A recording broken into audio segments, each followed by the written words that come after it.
Your Excellency, Madam President Sandu, Mr. Merz, Professor Dr. Lammert, distinguished guests. Thank you for inviting me to address you today, as well as for the strong Ukrainian focus of this year's Day of the Konrad-Adenauer Foundation. Strong presence of Ukrainian speakers in the program is really inspiring. It corresponds to the time we live in and proves that today the heart of Europe beats in Ukraine. A heart that bleeds, but also a heart that Putin was not able and will not be able to stop. It is a sad thing to say, but the era of peace in Europe is over. And so is the era of half measures. I know this is something very painful to hear, especially for Ukrainians and for Germans. This invokes the most horrible memories, but the understanding of this grim reality is sobering. We must act decisively to put the criminal who shook the very foundations of peaceful Europe in his place, ideally behind bars. This is why Ukraine pursues the idea of establishing a special tribunal for the crime of aggression against Ukraine to put Putin and his entourage on trial. None of us have been choosing this war. Neither Ukrainians, nor Germans, nor Moldovans, nor other Europeans. We have always craved peace and normal life. Putin wanted this war and to restore the Russian Empire and eliminate Ukrainians in the process. We have been left with no other choice than to fight and ultimately prevail. Pragmatically speaking, the kind of attack Putin undertook on February 24th could have been successful for him in only one case: if Ukraine collapsed in a few days. Putin counted on Ukraine's weakness. The plan was absolutely criminal, but Putin was confident he would get away with it because the world will have to adapt to a new reality. Now that Ukraine survived, we have every moral right to hit Russia as hard as we possibly can and defeat it. We must all embrace the goal of Ukrainian victory, which we are able to achieve with lasting support. Ukrainian victory will restore justice and peace in Europe, protect the stability and well-being of every European household. The European landscape changes dramatically. Ukraine and Moldova will be members of the European Union. Sweden and Finland are joining NATO. Common European security is a vital need that unites us all.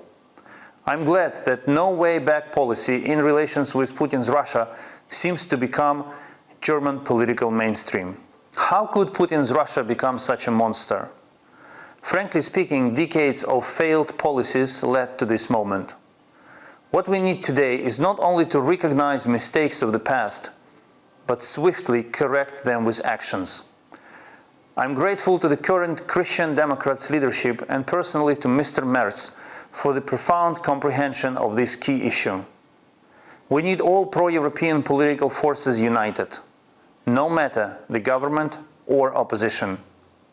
Ukraine will win this war. The cause for good to prevail over evil have never been clearer. And this is something that lies in the very core of the Christian democracy.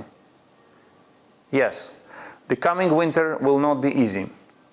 Yet, it should not change the attitude towards Russia after what it has done. If we show weakness, Russia will destroy the normal and stable life of every European household. It is necessary to stop Moscow and prevent it from bringing any more harm to any European country, including Germany. It is necessary to stop Russia so that no one blackmails Europe with energy and inflation anymore. Of course, every war ends with diplomacy, but it must end on Ukrainian terms. To reach this point, we need your support. So yes, it is still about weapons. Germany can bring the victory closer by further strengthening support of Ukraine.